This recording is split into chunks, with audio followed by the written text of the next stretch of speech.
This conversation is not really about electric vehicles.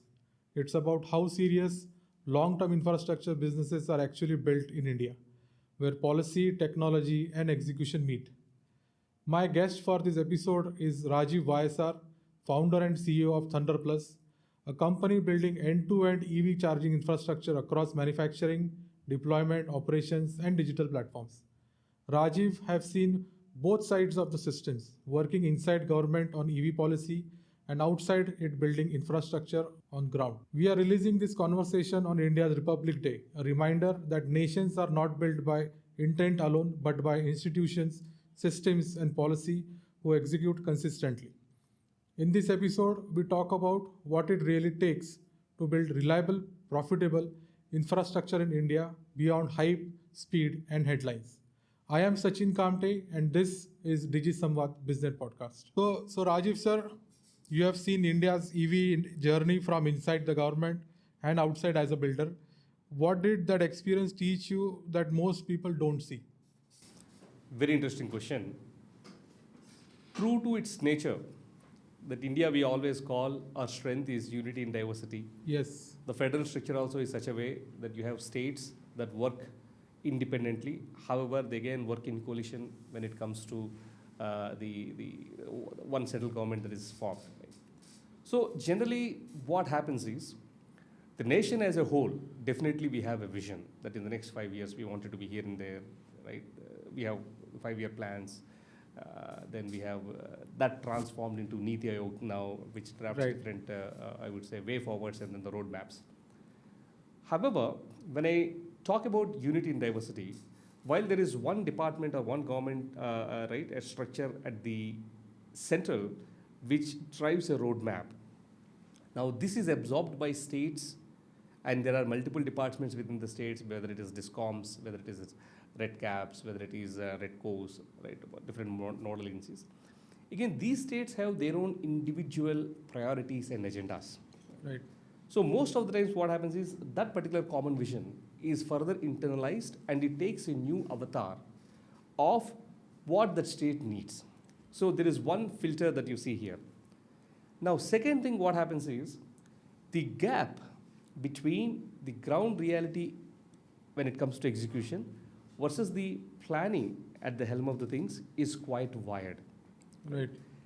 That's the reason people like me who have been at the helm of affairs when it comes to the ground zero where we work, what's happening, are invited to these specific government roles for short tenures so that we tend to bridge the gap between the vision and the execution so that the feedback loop is rightly closed and then we move in close direction where the gap between the vision and the execution is limited. So to answer your question, the challenge is, yes, there is a great gap between the vision documents or the mission with which we intend to go versus the ground reality. But is that the case forever? No. The government and the industry are making every attempt possible to bridge that gap so that we as a nation move together. Yes. And I think what I understand from this is at the planning phase also you might be giving some inputs from your side. But once it comes to the state level, your role is more important there because you play the integration part, wherein what is the vision and what is the execution.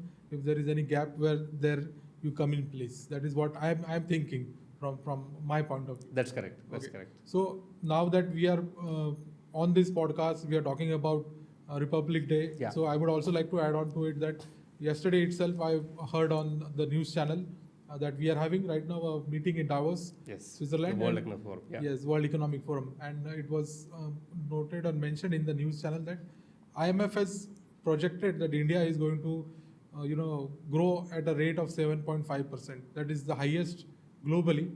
And I think one of the major reasons for this growth is electric vehicles. So our today's topic is more about electric vehicle and the infrastructure. And that is where Thunderplus, your company, comes into place, where you provide an ecosystem, you provide the infrastructure plus the digital connectivity for these chargers. So first of all, thank you for taking this opportunity and coming to this podcast.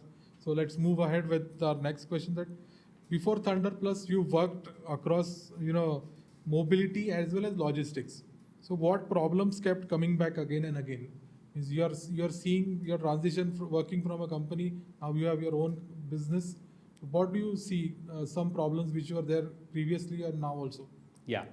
So majority of the sectors in the country as we speak right now are unorganized. Right. And logistics as a sector, well, it is recognized by the government right now, but then the way it operates is still unorganized. Now, you have logistics on one hand, which is basically the nascent, and of course the backbone of the entire supply chain ecosystem of the country. And then you have e-mobility as an ecosystem, which is just budding, right? Yes. So now you imagine this, you have two uncertain variables coming together and then trying to offer solutions which is a green mobility or sustainable mobility in logistics or in supply chain, which makes the problem even more merrier. Yeah. Right? So, having worked in both these industries for the last 7-8 years, I would say that despite this chaos, there is still an order. Okay. Now, how does the order come? Let me take certain examples and then talk about it. If I were to talk about passenger mobility and the cargo deliveries, let me pick one example, passenger mobility. Very recently, we signed an MOU with the government of Andhra Pradesh, where we said, in certain satellite cities of theirs and emerging towns such as Visakhapatnam, Vijayawada and Tirupati, we are building a rapid transport system which is completely depends upon the green mobility, where from the first mile till the last mile, the entire mobility of that particular commuter is through electric vehicles.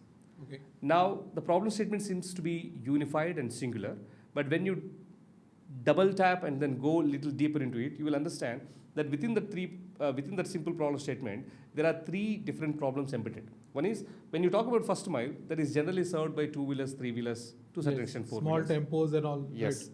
And when you talk about middle mile, it is generally by buses of 4 meters to 12 meters Right. capacity. And then when you talk about last mile, it is the similar solution as the thing.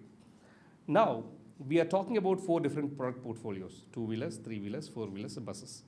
These 4 different product portfolios have their own different challenges in terms of operations, in terms of charging infra, right? Yes. So this diversity, this fragmentation, yet the attempt to bring all of them together and offer a solution is a challenge.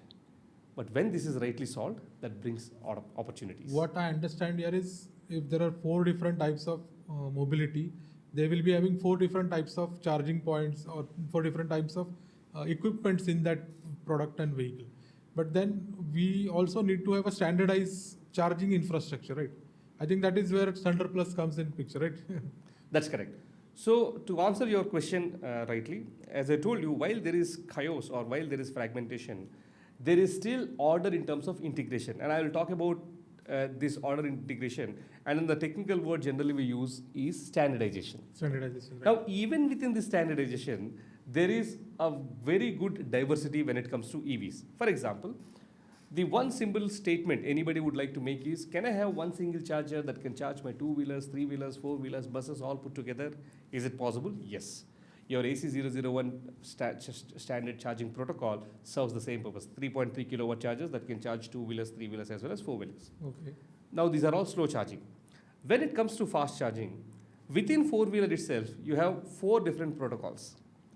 India initially adopted the first protocol, which is GBT protocol, that was predominantly dominated by the Chinese market.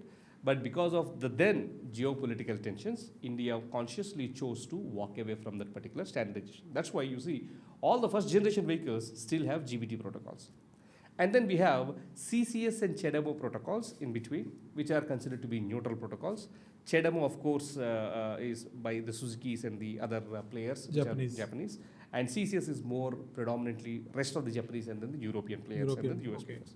Now, other than these two, Tesla comes and says, hey, you know what, to hell with all your standards, I'm going to bring my own standardization, and that's called Tesla Supercharging Protocol.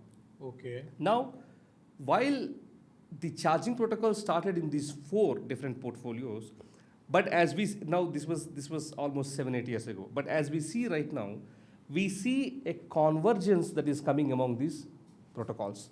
As I told you, GBT is left away. Tesla, having entered into India, chose to adopt to CCS2 protocol.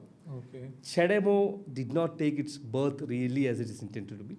So, without logically or without saying in black and white, India in a way adopted CCS2 protocol for four-wheelers and buses. With this standardization, it becomes easier for infrastructure players like us to build the charging infrastructure, which I would call it as the next rail network for the rising India. Yeah, so CCS you are saying, right? Yes. So that's the keyword over here that we need to focus on. And is it like all the vehicles which will come which will be following that protocol same way? Even if you are importing, will those vehicles be having that kind of protocol? How is it? How does that work? So at this point of time, most of the charging stations that are in India right now are CCS2 chargers. The market already has established itself as a CCS2 protocol charger. So any new product, for example, VinFast recently launched its chargers, CCS2 protocol. Okay. Maruti Suzuki is launching its new e-Vitara Brezza, CCS2 protocol. CCS. All Mahindras, Teslas, Kias, Hyundais, all of them, including Tatas, they all come with the CCS2 protocol. So that becomes the untold standard already to the Indian EV ecosystem. Okay, so that way there won't be like we will need a separate charger for a separate vehicle. No. So now any vehicle which is electric can be charged at any electrical Charging station, that's correct. Okay, That's correct. Great. Good to know that. So let's have some core conversation here. Many people talk about EV adoption. What do they misunderstand about EV infrastructure? Everybody talks about adoption, but nobody talks about infrastructure. So what is your thought on that? Now, since we are doing this on a Republic Day, I would like to take a step back, reflect upon the past, and then answer this question relating it to the presence right now. Because you spoke about a very important point called infrastructure, adoption, Republic India, and nation building, all these four together. See, having our own constitution, having our own guidebook, doesn't necessarily only give us the freedom to choose, but it also brings us or imposes us an obligation for us as a nation to grow independently and individually. Now, what does that mean? It means freedom from oil imports. It means freedom from imports of products. It means freedom from technology. We cannot say that India is a republic nation and yet depend upon the rest of the world for the country to run. Now, having said this, when we reflect upon 1950s, etc., one of the strongest infrastructure that allowed India to come this far and to evolve to a certain extent as a self-sufficient and an emerging nation was the infrastructure then. What was then? It was the rail network. Right. Those were the ports. It was the road network. This infrastructure silently became the backbone of new India then and brought to us what it is right now. Is it sufficient for us? Is it convenient that we fall back upon those laurels and then say that we will continue to grow? The answer is no. So then what is that new rail network that will take India forward, that will not only take India forward, but will position India as a beacon and a pilot for the rest of the world to follow? That new rail network is nothing but the charging infrastructure. Now, the reason why I made this particular statement is, if you look at any operations in a country, mobility plays a major role. Mobility, when I say, it talks about mobility of goods and services. I talk about mobility of people. For anybody, anywhere to go, it is all about mobility. It is all about connectivity.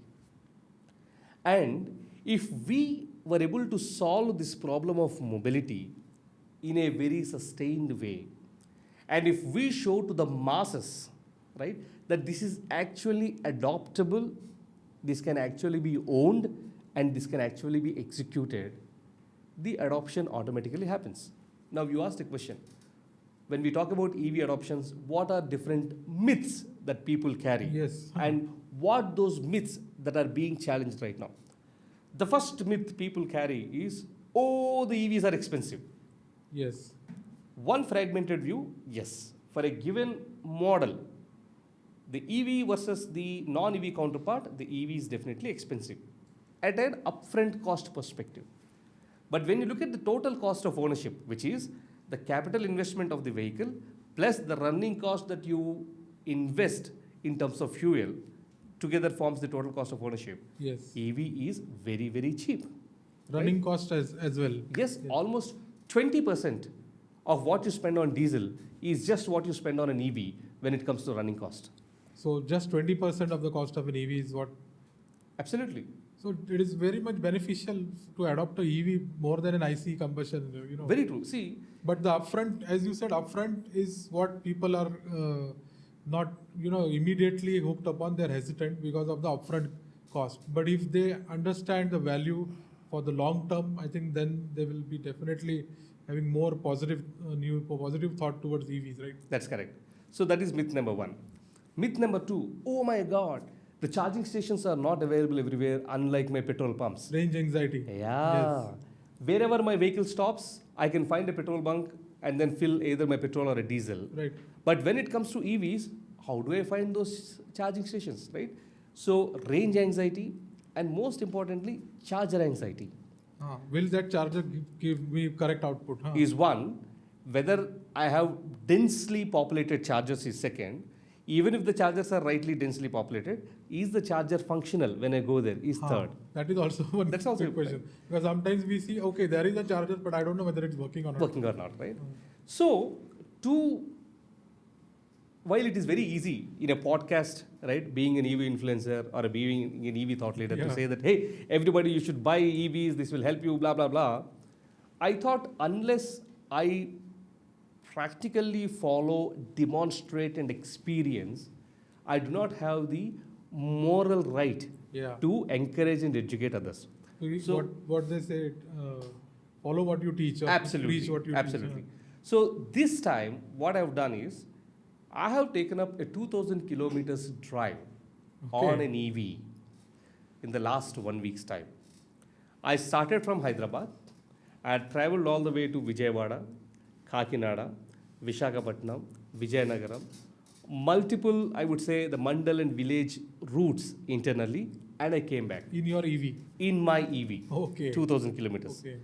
Exactly to evaluate, is it really challenging to plan a long drive in EVs? Okay. Is it really cheaper or economical to drive through EVs versus the diesel?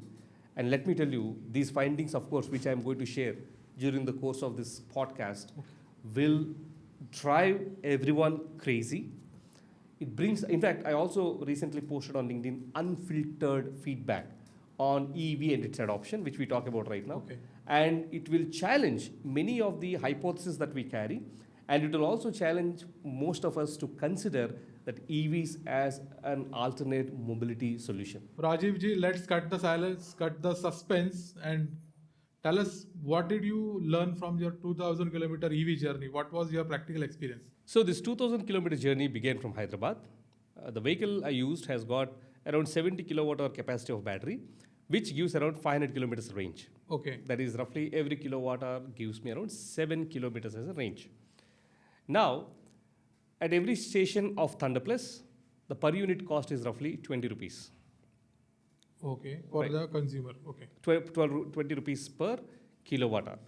Now, for me to do a 2,000 kilometer trip, I needed 4 full recharges, which means a 70 kilowatt hour into 4 is roughly around 280 to 300. So 300 into 20 is roughly 6,000 rupees is the expense for my entire trip. Is it to and fro? It is entire 2,000 kilometers to and fro.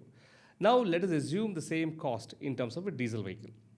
When you talk about a diesel vehicle, roughly assuming that the diesel or a petrol, the cost of a liter is roughly around 100 rupees. Yes. And let us assume that it gives anywhere between, say, 12 to 20 kilometers as a range. And for calculation purpose, let us take around 15 kilometers. Average 15 is better. 15, yeah. Right? So that means for every liter of petrol where you spend 100 rupees, you get to run 15 kilometers. 15 kilometers. So if you were to run around 2,000 kilometers, that means you will have at least, so 2,000 divided by 15 will give you roughly how much? 120 liters, roughly. So 120 liters into 100.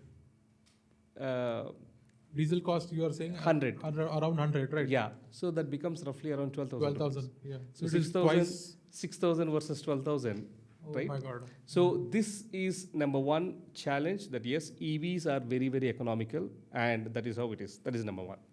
Second thing is, if I were to go on EVs, I may not have charging stations rampantly available, right? Okay. Again, when I started from Hyderabad, I drove for about 2.5 hours and I reached Suryapet.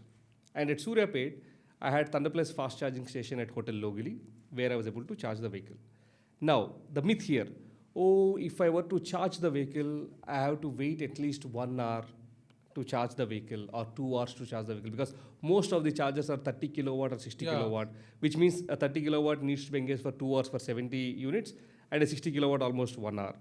Second, as long as I charge, I need to sit only in the car and then wait and do nothing, right? Now, how I experience these two. At Suryapet Thunderplus, we have a 320 kilowatt ultra fast charging station. 320. 20 kilowatt, Oh my God. right? Okay. So as soon as I connected my vehicle got completely charged in another 15 to 20 minutes only. What are you saying? Yes. 15 to 20 minutes Yes, only. yes. I'll also tell you the math behind it, right? And then the second one is, during this 15 to 20 minutes also, this charging station is not a standalone station. It is a station attached with a beautiful hotel called Logili that has got nice children park area, a great spread of menu from Telangana and Andhra style of cuisines. So You could eat your breakfast also. absolutely, I had my brunch, I spent some time with my kids. By the time I came back, the vehicle is fully charged. Now you asked, how is it possible that within 20 minutes you get your vehicle fully charged? Right. My gun can dispense, the dispenser can dispense 250 amps. So is it like only Thunderplus has this technology, or is it like this is a latest technology which Thunderplus is brought? Great, that's a good question, right? So a charge point operator or a charging station is culmination of two products. Product number one is charger, who is the manufacturer of chargers, who is responsible for bringing such kind of high capacity guns. The second one is charge point operator, who purchases those chargers and integrates it into a solution. Right. So in this case, not many charge point operators were able to identify such kind of a fast charging guns, but we were able to work very closely with the OEMs and then said we need chargers that can handle the capacities of 250 amps without necessarily any liquid cooling, Okay. right? So 250 amps, and the voltage architecture at which it runs is around 400 volts, right? That means if this car is connected for about 1 hour, it can dispense 100 kilowatt hour units. Now mine is a 70 kilowatt hour car. I already drew around 150 to 200 kilometers. That means I consumed around 40%. I only have 60%. So 60% of 70 kilowatt is roughly around 40 units, right? So now if I engage it for 1 hour, right, the units that it can dispense is around 100 units. So I only needed 40 units. So it is roughly 20 minutes. Okay. From that point of view, it was. But being a fast charger, it took less time, right? Yes. But I mean, is this is a specialized unit that you are saying? That's which you correct. manufactured by having a cooperation with the OEM. Correct. What about other vehicles? Now, was it like the vehicle which you are using, it was compatible with that Thunderplus charger? Or Very, very beautiful, a very, very well articulated technical question, I'll tell you. See, in a charging ecosystem, what happens is in the charging process, the vehicle becomes your master. Right. The vehicle says that, hey, I'm hungry, I want to eat, give me so and so amps of electricity at so and so potential difference. Charger becomes your slave. Correct. Charger should be able to deliver. Now, in most of the cases, what happens is, if you look at the recent vehicles of recent launches, they come with 1.2C. This is what the fast rating. Okay. And they also come with larger battery packs, which means they demand sometimes 120 units per hour of 500 volts, 600 volts at the potential difference, and around 200 to 250 amps as a current demand. Now, when the vehicle demands it, if your charger is only a 30 kilowatt or a 60 kilowatt charger, you cannot. Yeah. But you also need to have a competent charger which says, okay, this is what you demand, here it is, I can deliver, right? So it needs to be combination of both. Okay. So in your case, if I have a great car, will I always get my vehicle charged fast? No. You will only get your vehicle you will only get your vehicle charged fast when you connect it to a ultra fast charger like the way we do.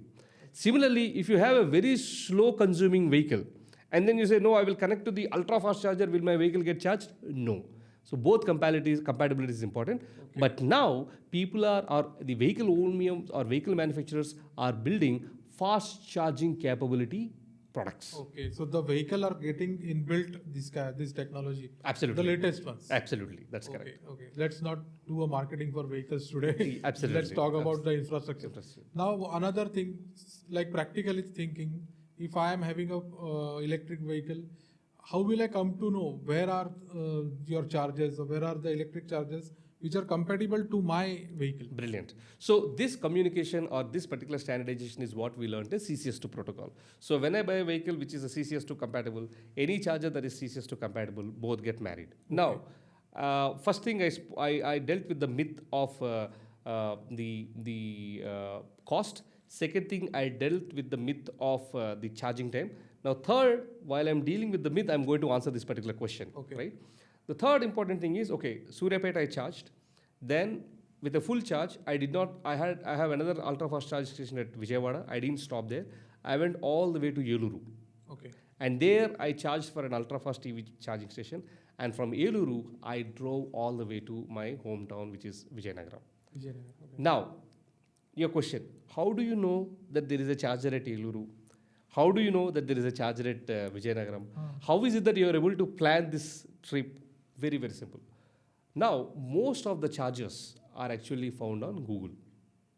Right? Okay. You can charge fastest, ultra fast charging stations or Thunderplus charging stations, and then the Google Is gives. it like integrated with the maps? Integrated with the maps. Okay. Right? That is number one. Second thing, the charge point operators also together are coming in sharing their charger facilities with one another. That means, for example, Thunderplus has got a tie-up with MG. So my chargers are seen on their app eHub.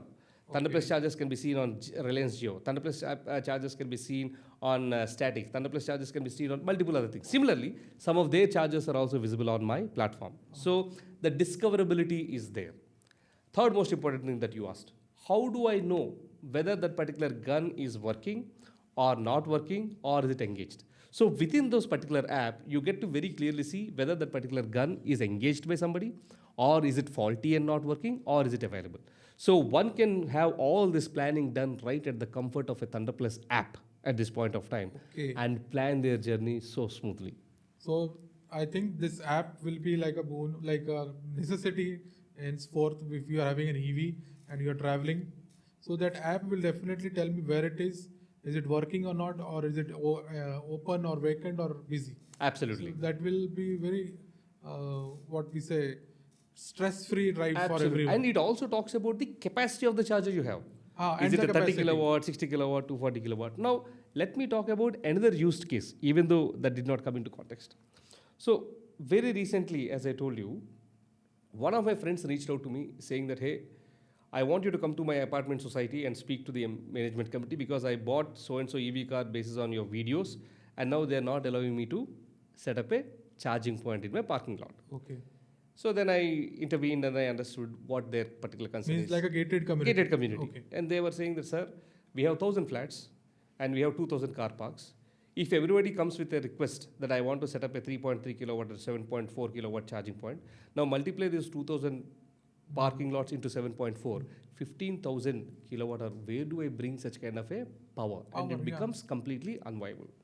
Then I said, absolutely fine. That's a right logical question. And then I asked him, do you have 2,000 gyms for 1,000 flats? His answer is no. Okay, do you have 2,000 swimming pools for your 1,000 flats? And the answer is no. Then why do you assume that you need 2,000 charge points for your apartment or a gated community? Like the way you have a common swimming pool that serves the entire community, like the way you have a gymnasium that serves the entire community and a park that serves the entire community, we can always have a charging station placed within your society that serves the entire community. Now the beauty here is this. Not only that you can have a charging station, like the way you can book a meeting room in a co-working space, you can always book a slot in the charging point saying that between 5 and 6 o'clock I am going to charge my car. Book it so that it is not available to others. So all these things are feasible through Thunderplus app now. It can be a common utility. Absolutely. Right. Means instead of having individual, if you have a common place where you have a charging point, and as you said, if it is operated by app, it will be very easy for to manage and maintain, and also for the members who are having an EV to charge their vehicles. Absolutely. And another thing is, it also is an additional revenue for the society. Why? Because the input power cost for an EV is roughly 7 rupees, that's electricity Right. meter. And then the market at which it is being sold right now is 20 rupees. Right? Okay, since it is a house, even if you were to sell it at around 16 rupees, you already have 9 rupees as your margin, which can add to your maintenance amount, and you can further reduce the burden on your other residents and reduce your per square feet maintenance cost. Actually, I'm thinking from a business angle now, that it can be a new business model also, and somebody can utilize this technology and earn their livelihoods also. Let me tell you this. You can start tomorrow, now that you are anyway into the business network community, as well as your services are also into digital marketing and sales. You can, or even the audience who are seeing here. So these are the benefits when you follow the podcasts, which are generally done by business leaders, Yes. not influencers, because they bring those insights which can probably change the rest of the future for you. So this is both for him and for you. Tomorrow, imagine that you gather 4 or 5 teammates, and then you say that you will have to go to the societies, educate them about EV charging infra, tell them all the benefits of setting up the EV charging station. Number one, it becomes an additional passive income generator for them. Number two, the value of the property increases. Number three, if you have this particular solution in place, none of your residents will come for individual permissions for all of these things. If you are able to create the demand, Thunderplus is more than happy to partner with you and fulfill that demand through its services. Okay. You make money, the gated community makes money, and I serve you. Okay. A business model right away. It's a good business proposition, I think. Yes, yes, absolutely. But there must be some permutation, combinations, and some basic feasibility may be required, right? That you need to have at least this number of electric vehicles or this number of flats.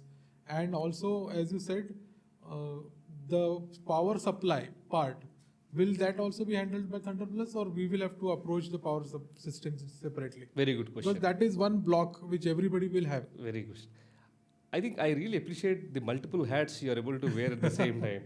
A hat as a consumer once, a hat as an EV driver once, a hat as a businessman once, a hat as a community MC member once. So let me tell you. See, generally most of the communities, the way it happens is, you have multiple transformers or multiple power supplies. Certain transformers are very dedicated to the home and then the home supplies. Yes. The common amenities, right? That is the corridor lighting and the security, play area and etc. all those things. These are all powered by the second transformer or the second unit. Most of the times, a 50 to 60 kilowatt load is basically left untapped. In most of the societies. Okay. How do you know this? When you go to the MC members and ask for the bills, you will have sanction load and demand load. Sanction load is the full capacity of that particular transformer or a connection. Demand load is what you are actually using. So in some of the places, your sanction load minus demand load would be roughly around 60 kilowatt. That means so much of buffer you have. Excess you have. Yeah. So you can always use this excess and then set up a 30 kilowatt charger or a 22 kilowatt charger at your place, and then get this rolling from day one, number one. If in case the number of vehicles have increased, there is a lot of wait time. All you need to do is, again, take the help of Thunderplus. We will liaison on behalf of you with the DISCOMs, with the REDCOs, with the mobility, nodal agencies. Okay. We get all the permissions. We do the entire work so that you can sit back and rejoice and relax and have your complete community equipped with EV charging infra. Great. So that way you are utilizing your expertise and bringing in comfort to the members of the society. Absolutely. Where if from my point of view, if I'm doing this business, that is not my core area. I'm not aware whom to contact, how to get. But now that you said, that becomes easy for me also. So one bottleneck is removed in that way. True. Good conversation on this topic. We'll explore this further. But to continue, I would like to know, sir, infrastructure businesses move slower than startups. Yeah. Why is patience actually a strength here? Yeah. So comparing infrastructure companies and here we are comparing different startups. So what is the difference and what is the patience required in infrastructure? Very brilliant question, Sachin. And this again, I will reflect upon the laurels and then the networks on which India is built. For example, we talk about the Indian rail network. We talk about the 2 lakh kilometer plus Indian road network. Yes. We talk about the ports. We talk about the airports. We talk about the post offices. We talk about the electricity lines. We talk about the telecom. Now, when I speak of these different categories which are just mentioned, these do not, I would say, arise one single day just like that. It needs consistent, persistent, patient efforts to be invested day in and day out for not just weeks, not just months, but for years and for decades Decades. Okay. to be built. And once these are solidly built, you know the impact that it makes on the nation building. And EV charging infrastructure is no different from this. If somebody of an opinion that I will start an EV charging company today and tomorrow I will evaluate it so 100 crores and then I will make it so and so, hold on. You are thinking it completely wrong. EV charging infrastructure plays a very important role in nation building. You're not just developing the network for yourself, you're developing a network for 140 crore people to rely upon. Yes. Not just the existing population, but the future generations to come upon, right? Yes. So that way, these monotonous, patient, boring infrastructure, as it has become the backbone for the nation, I spoke about those. Yes. Similarly, EV charging infrastructure, slow, needs a lot of patience, no flashy glamour around it, but this is going to become the backbone for the new India that is coming up. Yes, and I definitely agree with you. And you need to have patience. It is not like an SaaS business where you burn cash and go for a glamorous launch. Here, I also feel like you cannot open or you cannot have a EV charging point anywhere. You have to think strategically, right? Yeah. I have heard your previous podcast. There also you talk about network. Yes. And not direct acquisitions or putting up taking a place on rent and putting a charger. Correct. So what is your thought behind this network part? Yeah. See, if you look at even the rail networks, right? The rail networks, they always have a hub, a spoke, Yes. and probably a busiest spoke again becomes a hub, and from there the sub hubs, etc. That's how it happens. A standalone railway infrastructure between point A to point B doesn't serve any purpose. Right. It is exactly the same when it comes to EV charging infra also. Why? Because you cannot predict or you cannot limit the movement of the vehicles from point A to point B alone. You will have to enable that, yes, point A to point B as a movement is enabled, but you cannot start point E to point F. You will have to build from point B to C to D There has to to be E further to F. connectivity. For Okay. example, Okay. when I have set up a charging infrastructure of a 2 megawatt capacity within Hyderabad, Secunderabad around 0.5 megawatt and High Tech City around 1 megawatt, and then I go and tell all the EV users, hey, mine are ultra fast charging charging stations, come and charge. Right. It serves them no purpose. But when I have set up a similar ultra fast charging station in Suryapet, when I have set up a similar charging station in Vijayawada, and from Vijayawada to Yeluru, and from Yeluru to Visakhapatnam, now I tell them that there is a network that I have developed between Hyderabad and Visakhapatnam. Okay. Similarly, when I start from Vijayawada and I continue towards Tirupati, Chennai, again I start from Hyderabad and build towards Kurnool, Anantapur, Bangalore, and start from Hyderabad, build towards Pune and Mumbai. And from Bangalore again I start and build the other things. So that's what is a network expansion. And an EV charging infrastructure will only be successful when you apply this network expansion formula while you build it. Sporadic or independent chargers here and there serve you no purpose, not just you as a charge point operator or a franchisee player if you are interested into, but even for the EV users, it serves them no purpose. Right. If there is a network, then I feel more assured. I will. Absolutely. See, in an EV charging infra, trust me, once network is their net worth. Simple. Right. Network is net worth. Right. Great. So let's move. India is a complex, different states, cities, different types of power systems. How should founders really think about scaling now in this EV business in India? See, EV charging business is very unlike a SaaS business or a quick commerce business or a simple digital aggregator business. Why? Because you have a complex set of elements to solve. Right. What are those complex elements? Number one, land. Is land very vividly available or easily available in India? No. Second, power. Do you have access of power anywhere and everywhere in India? No. Third, permissions. Do you get those permissions anywhere so fast? Do we still experience red tape? The answer is yes. Four, adoption of EVs.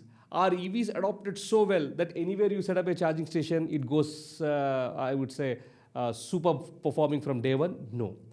Since you have these four different variables and complexities to solve, and then these again vary from city to city, state to state, right? So, my recommendation for anybody who would like to enter into this particular business is ensure you fix at least some of them as your constants. For example, pick up a place where you know that there is high density of vehicle movement that is already there. But how will we know are there EVs in that moment? See, generally EV adoption at this point of time is very, very strong among the metros.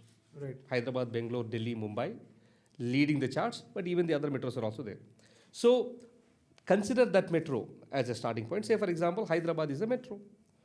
And from Hyderabad, what are the most densely populated routes? One is Vijayawada, other one is Bangalore, other one is Mumbai, and then Warangal. Right now, these are highly dense. If you look at Hyderabad to Vijayawada, there is lot great population of chargers. But Hyderabad to Bangalore, not many.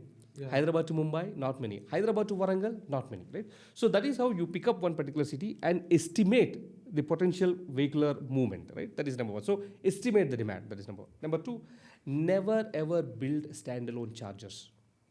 Even if you were to set up, even if you were to say, no, I have a beautiful launch, I have arranged nice TVs for you, I have arranged a sofa for you, so that while your car takes 2 hours to charge, you happily sit in my lounge and relax. Hey man, the EV owner doesn't come to your charging station to sit in your lounge, right, or to watch the IPL in the TV. He has got better facilities to do that.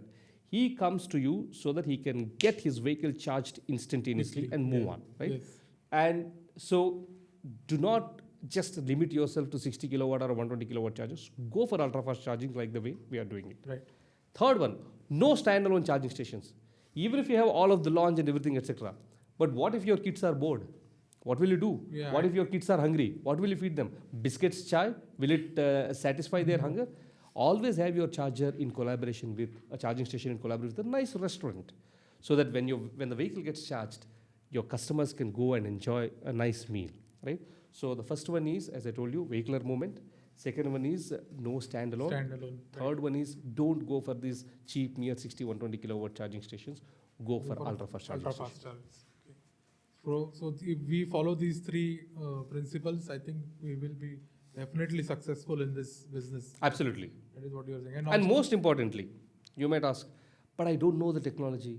I don't know the operations. I have money, but how will I? Know-how. I don't have the know-how, right? Brilliant. So that's why Thunderplus has a program which is FOCO or FICO, franchisee invested but company operated. What we say is, yes, you have money, you have space, you have so and so, you have vigor, you have the passion to be an entrepreneur, be there.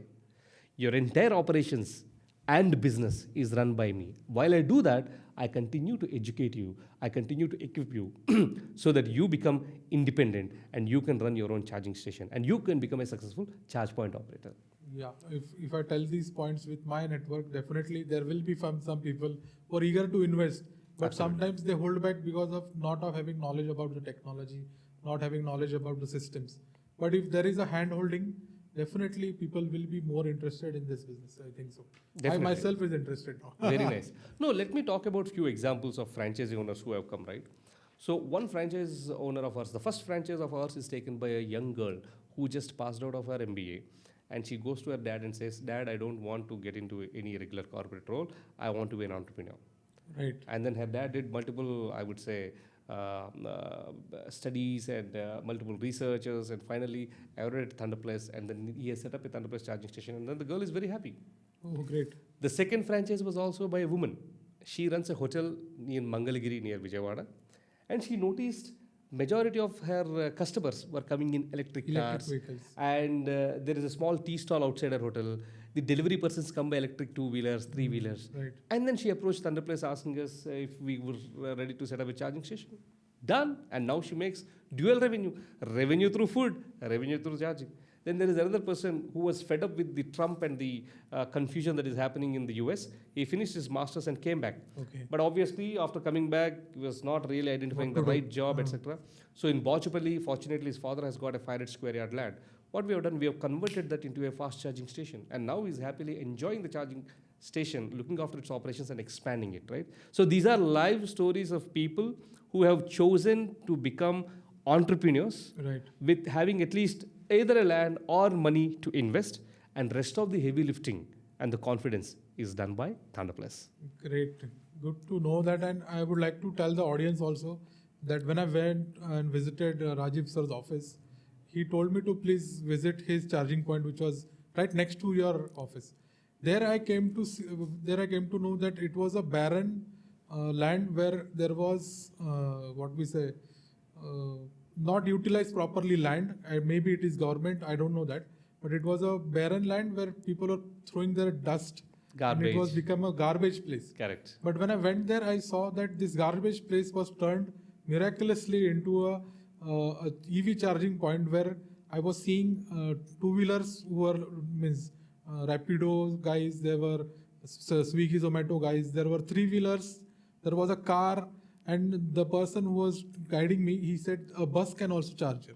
So if that, from that point of view, I feel your technology is transforming a barren land and it is giving optimum utilization for the resources. Absolutely. And addition to that, as you said, entrepreneurship is also being generated.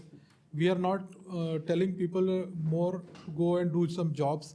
Here, by taking up EV franchises, they are becoming entrepreneurs also. Absolutely. That is absolutely. nation building, I would say. Absolutely. Empowering the youth. is empowering the nation. That's correct. Correct. So nice to know that. So Rajeev ji, we spoke about Thunderplus hand-holding for entrepreneurs. If somebody is ready to invest, you are ready to handhold them and give the know-how. But suppose if I am ready to invest, what is the optimal or what is the minimum investment that I'm looking for, that I should invest, and what is the return that I will get? So let me answer this question with 2-3 steps behind from an entrepreneur's perspective. Right? So what is an entrepreneurial journey for anybody? What does an entrepreneur do?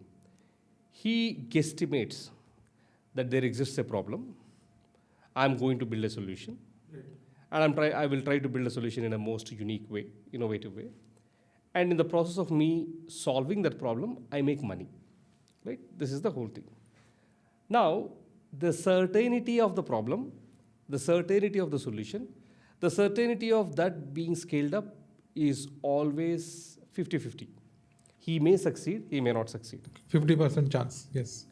Now, Thunderplus, exactly in its entrepreneurial or a franchisee model, we address those very, very strongly. For example, the problem a franchisee owner is trying to solve is to remove charger anxiety, which is exactly the problem Thunderplus as a company is solving. Second, the certainty of the solution. How do I solve it? By setting up fast charging stations, which is again Thunderplus is solving. Third one, certainty of the revenue. How do I get, okay, I do all of this, but how do I get customers? How do I get revenue? Yes. The entire business in terms of business expansion or marketing is again done by Thunderplus. So from an entrepreneurial perspective, we have targeted those uncertainties that linger around in an entrepreneur and we brought certainty to them. Now, coming to the business model, how we brought certainty to them. Number one, our tie-ups are national in nature, whether it is with the OEMs, whether it is with the fleet operators of two-wheelers, three-wheelers, four-wheelers and buses. Okay. When my tie-ups are national, which means that any nook and corner of the country, a charging station of Thunderplus is set up, it enters the family of Thunderplus network, which means it becomes a solution provider to the entire demand which we have already generated through our strategic partnerships. So the demand is taken care. Second, when it comes to technical know-how, for an entrepreneur, when he's setting up a charging station, we do not leave things to him to solve. From permissions, licensing to civil, power, charger, including the operations and maintenance of it, we will take the front foot. Okay. And not just that, we will take the entrepreneur or a franchisee partner along so that he learns the process and he becomes self-sufficient or equipped in the process. So the first one is the business is taken care. The second one is the operations is taken care. Now the third one, while these two are great, what about my returns? Right? Yes. I invest 30 lakhs, 50 lakhs once a year. What are my returns? And of course, you asked the question, how much should one invest? Yes. And what should one have? Okay. Now, let me talk about different scenarios of entrepreneurs that might exist. Scenario number one, you have a land, you have space, and you wanted to convert that particular space into charging infra. We will support you. Scenario number two, you have a hotel, right? You already have an active business that is running. It could be a hotel, it could be a pharmaceutical company, or it could be XYZ, whatever. And then you wanted to build a charging infra around the place which acts as a passive income generator to complement your main business. We are there. Third category, I don't have anything, neither land nor business. I want to start afresh. I only have capital called money. There is a franchise opportunity for them too. How does it vary between each one of them? So, if land as a problem is solved, and if a hotel as a problem is solved, definitely you can start your investments as low as 20 to 30 lakh rupees. Okay. If somebody says, no, I do not have that capital, can I start at 5 to 10 lakh rupees? Yes, we can always reduce the capacity of the charging station and start a charging station, provided you have a land at least taken care, at as low as 10 lakh rupees. Now, it can go up to 1 CR, 2 CR, like some of our franchises that we have built right now. For example, Suryapet charging station that we have is a Thunderplus franchise, which is more than probably a 1.5 crore property. Similarly, something that is coming up in Rajahmundry right now is again going to be a franchise. And something that has come up in Bochupalli that again costed more than 50-60 lakhs as a franchise, right? So when somebody brings only an investment, from a returns perspective, what we tell them is, your investment deserves multiplication and returns, and we guarantee them for every investment that they bring in, minimum 12% IRR. 12%. 12% IRR guaranteed. Okay. Now, I'll also arrive at the logic why we have arrived at it. Your FD gives you around 6 to 7%. Yes. Then your mutual funds can give you up to 10 to 12%. 10 to 12. And your stock market can give you between 12 to 15%. But again, your mutual Risk. funds and your stocks are risk. Yes. And they are not easily liquidated whenever you wanted to liquidate. And there are not necessarily assets attached to them. But here, and of course, in the real estates, the returns are again 3 to 4%. While you have an asset. Here in this case, you will have an asset attached to it through a franchise. The chargers, etc., would be on your name. Physically, they will be there. Physical assets, Yes. right? You can always liquidate them and make money. Yes. Second, we are talking about these charging stations making operational and profitable the responsibilities with the Thunderplus, even if it doesn't happen. Say, for example, you have invested, say, 50 lakh rupees, and ideally you should get, say, 6 lakh rupees as per annum return. Yeah. For some reason, you only got 5 lakh rupees. No questions asked. The 1 lakh rupee is given by Thunderplus to you. Okay. How is that possible? I mean, That's the confidence and that's the business secret which Thunderplus holds. Again, I wouldn't call this as a secret. Again, thanks to Thunderplus and its strategic partnerships and then the expansion of its customer base. So we are guaranteeing that when you set up a charging station at the place that we recommend, the traffic is bound to come. Because we don't go a place and then build a traffic. We go to the place where the traffic already exists. Okay. And then we solve the solution there. Okay, so you will be doing your primary research Absolutely. about the location, about the possibility of having movement of traffic in that area. Then only you will recommend. Another example, Mr. Sachin. Thunderplus, are we the first entrant into the market? Absolutely no. In fact, we are very late. We have been only operation for the last 2 years. Okay. But today, between Hyderabad and Visakhapatnam, if there is one company that handles majority of electric buses in its charging infrastructure, it is Thunderplus. Between Hyderabad and Vijayawada, we handle more than 20 buses a day, which means 40 trips. Okay. Between Vijayawada and Visakhapatnam, we handle more than 15 buses a day. And we have built their infrastructure such a way that they can handle up to 50 buses. My God. Right? Okay. Now, all this is now the buses is again a ready-made demand. And it's a big vehicle, right? It's a big vehicle. When you correct a bus for about an hour, you dispense 400 units. Correct.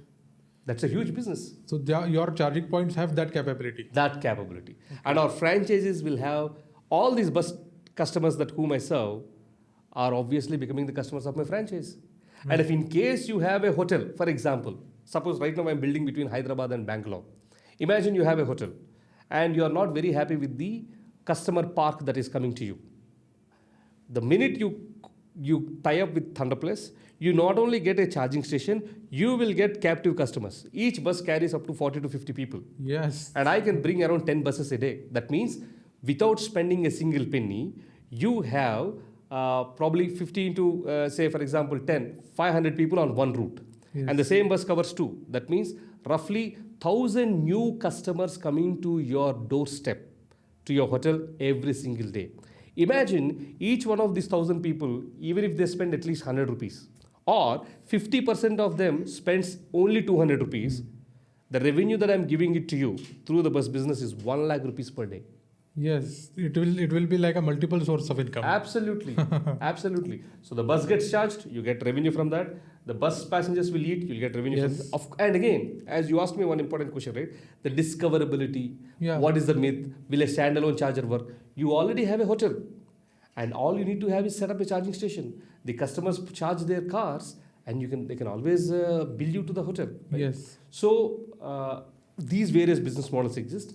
And that is how we are able to confirm and ascertain that 12% is guaranteed to you. No questions asked. Anytime it is less than 12%, we pay you the thing. Balance. But then our assurance to them is your IRRs you can expect anywhere upwards of 15 to 18 to 20% basis the location and basis the capacity of the charging infra. Yeah, you need to have a right location also. Absolutely. Okay. Good to know that. Let's move on now that we are celebrating Republic Day. Yeah. What are your thoughts on, if freedom gives nation choice, what actually gives it real capability? What is your thought on this statement? Brilliant question. Freedom definitely gives the nation a choice, but it is always the infrastructure that gives the nation the capability. Capability, right. Now, infrastructure, when I mean, not just necessarily the charging infra.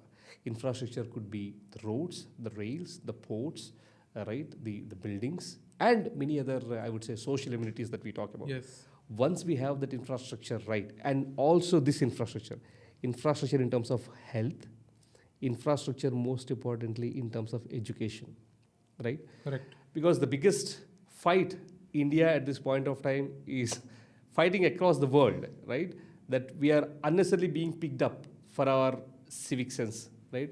We are being picked up for things that on how we behave in the public. Right? Yes. While again, are these uneducated Indians that are there? No.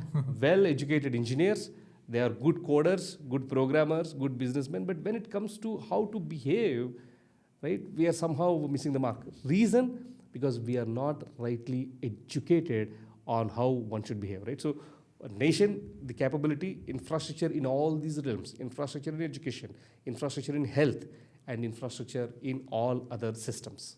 That gives a nation the real capability. Right. And where do big national plans usually struggle according to you? Is it in design or is it in execution? You can have the most beautiful design in the world, and if it is only limited to a paper, the value of the design is only the value of that A4 sheet. You might have a very minimalistic and simplest design just sketched on a rough paper, but if your design was able to see its form through execution, that is worth millions and billions.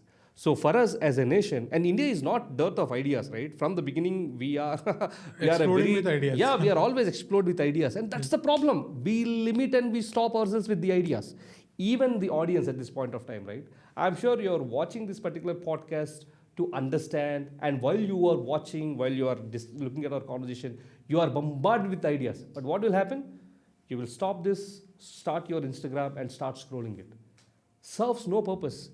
This idea needs to be put to execution. Right. And when 140 people take that step, that we do not limit ourselves just with an idea, but we move towards execution, that's when India as a nation takes a leapfrog jump into a better nation at building. Right. And try to experiment it, right? Whenever you have an idea, whenever you have a plan, immediately try to experiment it and see whether it is worthy or not, and then move ahead instead of just thinking about it. Absolutely. See, I strongly believe in fail fast, fail early, fail cheap. Now, for you to fail, what you need to do, you need to start. Yes. Right? Yes. Always start with an assumption that you're going to fail anyways. Always start with an assumption that this is going to be your learning. For example, when we started this podcast, we started only after 20 minutes to realize that the voice is not recorded. Yes. But good that it is recognized within 20 minutes. Then we do the entire 22 hours of 2 hours, podcast, right? So any idea, it is very easy to execute. You don't have to necessarily build apps, necessarily build applications. Trust me, India cannot be built on apps. India would be built on infrastructure. India would be built on systems. India would be built on institutions, right? So you have all the wherewithal and ecosystem for you to start, experiment. If you fail, you will have 100 ways of making it work. Correct. Fail fast, fail cheap, raise up early, raise up again, and move forward. Absolutely right. And I totally agree with this point. And as you said, infrastructure decisions affect the public directly. Yeah. So what kind of responsibilities does that create for leaders like you? See, we strongly believe that it is the institutions, it is the steel plants, it is the dams, it is the infrastructure, be it charging or not charging. Those are the temples of modern India. Right. And as leaders, it is our responsibility to start building those temples so that India actually becomes the nation which is truly sovereign in terms of its freedom from depending on the oil imports, but have sovereignty in terms of our own energy consumption and utilization. India will have freedom in terms of not depending upon the other technology and imports from the rest of the world, but we develop products, Atmanirbhar Bharat, with Atmanirbhar products Yes. that are self-sufficient and self-reliant, right? So leaders like us need to focus on building those temples in the modern India. Leaders like us must focus on building systems. We need to recognize that a nation cannot be built on just apps and quick commerce. Of course, those are important, but nation needs to be built on systems and infrastructure. Yes. And third most important thing is leaders like us also have the responsibility to educate. Skill is important, education is important, awareness is important, consciousness is important, discipline is important, perseverance is important. These attributes and virtues, nobody speaks about these days now. Right. Even in fact, the movie industry celebrates arrogance, celebrates Jingoism and masculinity. muscularity, celebrates absolutely, right? All of these as hero characters. No. Love, joy, peace, patience, kindness, perseverance, hard work. These are the attributes one needs to celebrate. And it is even more important in the era of this digital, reels and Instagrams, Right. etc., where entertainment is glorified than education. For Actually. example, let me tell you, I also dance, I Yeah. also sing. So, I have some of the reels where I danced, right? Those reels has got More likes. thousands and lakhs of views and Views, millions of okay. likes. However, I also put a lot of educational content, career-oriented content, EV-oriented content, entrepreneur-oriented content, and then the views are very limited. Okay. And then my wife asks, why are you spending your time? And I said, no, if at all India needs anything right now, it needs education. Not entertainment. Yeah, instead of wasting time on unnecessary things, we should be focusing more on something which gives us knowledge and value. Absolutely. And Absolutely. it will help us in character building also, right? True. Okay, so now we are at the ending part of the podcast. So looking ahead 10 years, what must India get right in EV infrastructure? What is your thoughts on this? India needs to build infrastructure before it is too late. India cannot wait for the peaks to come and then develop the infrastructure. Okay. Infrastructure always grows in silence, like the way we have seen in telecom, like the way we have seen in the power distribution, or like the way we have seen in rail networks. Rail and roads, right? Similarly, the charging infra also needs to bloom in silence, and we need to be prepared than to be reactive. So focusing on infrastructure is what we should focus For the next 10 years. Absolutely. We should completely remove the thoughts that once the vehicles come, once the volume come, once that happens, then I'll build infrastructure. No, it might come like a wave in the ocean all of a sudden. Correct. All we need to be aware is, are we rightly prepared for it? And then building an infrastructure doesn't happen like a wave, right? It is a consistent drop that needs to be added to the ocean, right? So what I would always recommend is that India needs to be prepared in building the infrastructure, anticipating the peak, not reacting to the peak. Yes, in advance we should think what the future demand will be and then act on it right now. Absolutely, absolutely. Instead of wasting time. Correct. For founders entering infrastructure or clean tech, what mindset should they let go of early? Is there anything that you think they should let go? For those entrepreneurs and founders who are entering into infrastructure as a business, please understand that this is not a sprint, it's a marathon. Yeah. Okay. The quick wins are not possible here. And before you even taste a win, be prepared to taste multiple failures, right? And value addition is more important than valuation. Let me repeat this again. The value you add to your customers, the value you add to your stakeholders is more important than the valuation you think of your company. Of your company, right. Absolutely. Longevity, profitability are more important than burn, right? You may have the intent to burn money and then let your brand be known, but in infrastructure, it is all about how long you are able to stay, and for that to happen, how profitable you are when you are small. And another most important thing is before you scale, ensure that your unit economics are right. Okay. Unlike the app business or a SaaS business where once I have so many number of downloads, once I have so many number of subscribers, automatically my costs comes down and I become profitable. Infrastructure, it is exactly the different. Infrastructure, the point is for every single rupee that you spend, ensure that the rupee brings at least 10 to 20 paisa back. And only then you scale. You cannot bring profitability through scale in infrastructure. You can always build scale to profitability, but not the other way. Really good thought that you are sharing. And I totally agree on this. Very well said also. And what I feel like is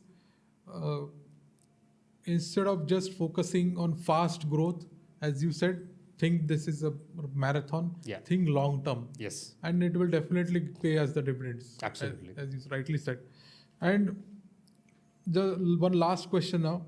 If you were not building Thunderplus, what problems would still bother you enough to work on? So are there any challenges which you feel like that you can work upon apart from Thunderplus? Now, the first thing is why I chose this. Let me answer this, and then I will answer, if not this, what?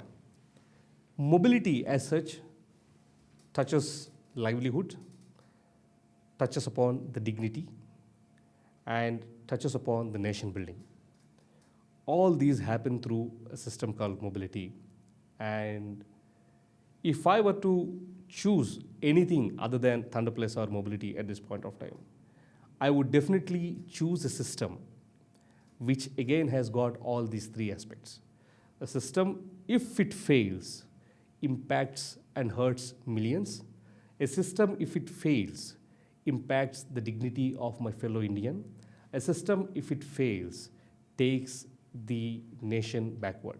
So if given an opportunity, probably I would work upon a system which is more in terms of skilling and education. A system which empowers each individual, because a nation like India needs entrepreneurial energy at grassroots level.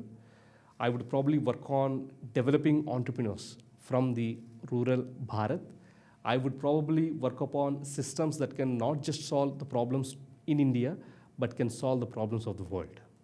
Great. That's a very noble thought that you have, that education is one of the best thing that you look upon alternatively. And I think you are already doing it. I have seen your YouTube channel where you are teaching the audience, teaching the viewers about EV and EV infrastructure.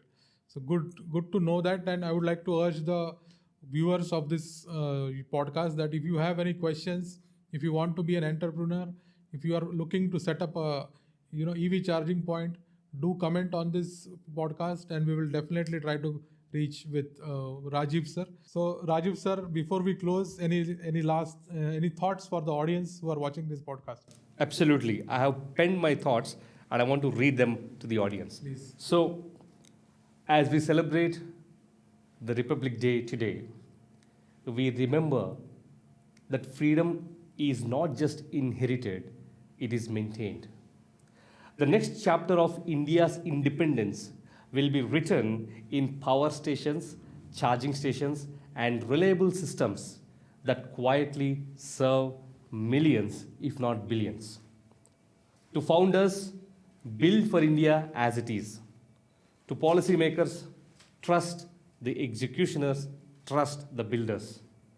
To citizens, demand reliability and quality. That's your life, that's your right. And this is how, together, when the policymakers, the builders, and the citizens / the consumers come together, we as an India rise. Thank you so much. Wish you all a very, very happy Republic Day. So Rajeev sir, thank you for your time. Thank you for being patient and diligently giving us valuable answers. We'll definitely meet again soon. Thank you for your time, sir. Thanks a lot.